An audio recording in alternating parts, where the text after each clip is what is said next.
ಮೊರಾಕೋದ ಪ್ರಸಿದ್ಧ ಮರ ಹತ್ತುವ ಮೇಕೆಗಳ ಜಗತ್ತಿಗೆ ಸುಸ್ವಾಗತ.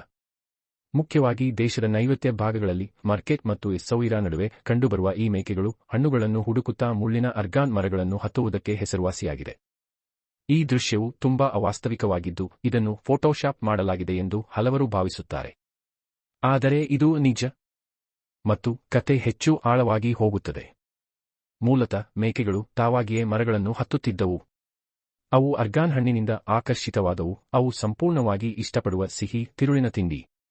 ಆದರೆ ವಿಷಯಗಳು ಬದಲಾಗಲು ಪ್ರಾರಂಭಿಸಿದವು. ಮೊರಾಕೊ ವರ್ಷಗಳಲ್ಲಿ ತೀವ್ರ ಬರಗಾಲವನ್ನು ಎದುರಿಸಿದೆ. ಅನೇಕ ರೈತರಿಗೆ ಬೆಳೆಗಳನ್ನು ಬೆಳೆಯುವುದು ಅಸಾಧ್ಯವಾಯಿತು. ಹಸಿರು ಹುಲ್ಲುಗಾವಲುಗಳು ಮತ್ತು ಕಡಿಮೆ ಆದಾಯವಿಲ್ಲದೆ ಹತಾಶೆಯು ಸೃಜನಶೀಲತೆಗೆ ಕಾರಣವಾಯಿತು. ಜೀವನವನ್ನು ಗಳಿಸಲು ಕೆಲವು ರೈತರು ಮೇಕೆಗಳನ್ನು ಮರಗಳಲ್ಲಿ ಇಡಲು ಪ್ರಾರಂಭಿಸಿದರು. ತಿನ್ನಲು ಮಾತ್ರವಲ್ಲ, ಪ್ರವಾಸಿಗರಿಗೆ ಪೋಸ್ಟ್ ನೀಡಲು. ಪ್ರವಾಸಿಗರು ಅದನ್ನು ಇಷ್ಟಪಟ್ಟರು.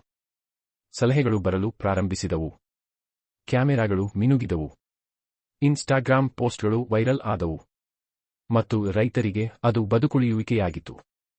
ಆದರೆ ನಿರೀಕ್ಷಿಸಿ, ಈ ಕಥೆಗೆ ಇನ್ನೊಂದು ಪದರವಿದೆ. ಮತ್ತು ಇದು ನಿಮ್ಮ ಮನೆಯಲ್ಲಿ ಈಗಾಗಲೇ ಇರಬಹುದಾದ ಅರ್ಗಾನ್ ಎಣ್ಣೆಯನ್ನು ಒಳಗೊಂಡಿದೆ. ಆಡುಗಳು ಅರ್ಗಾನ್ ಹಣ್ಣನ್ನು ತಿನ್ನುವಾಗ ಅವು ಮರಕ್ಕೆ ವಿಶಿಷ್ಟ ರೀತಿಯಲ್ಲಿ ಸಹಾಯ ಮಾಡುತ್ತವೆ. ಅವು ಜೀರ್ಣಿಸಿಕೊಳ್ಳಲು ಸಾಧ್ಯವಾಗದ ಬೀಜಗಳನ್ನು ಹೊರಹಾಕಲಾಗುತ್ತದೆ, ಸಂಗ್ರಹಿಸಲಾಗುತ್ತದೆ, ಸ್ವಚ್ಛಗೊಳಿಸಲಾಗುತ್ತದೆ ಮತ್ತು ಐಷಾರಾಮಿ ಕೂದಲು ಮತ್ತು ಚರ್ಮದ ಆರೈಕೆ ಉತ್ಪನ್ನಗಳಲ್ಲಿ ಅಮೂಲ್ಯವಾದ ಘಟಕಾಂಶವಾದ ಅರ್ಗಾನ್ ಎಣ್ಣೆಯನ್ನು ತಯಾರಿಸಲು ಬಳಸಲಾಗುತ್ತದೆ.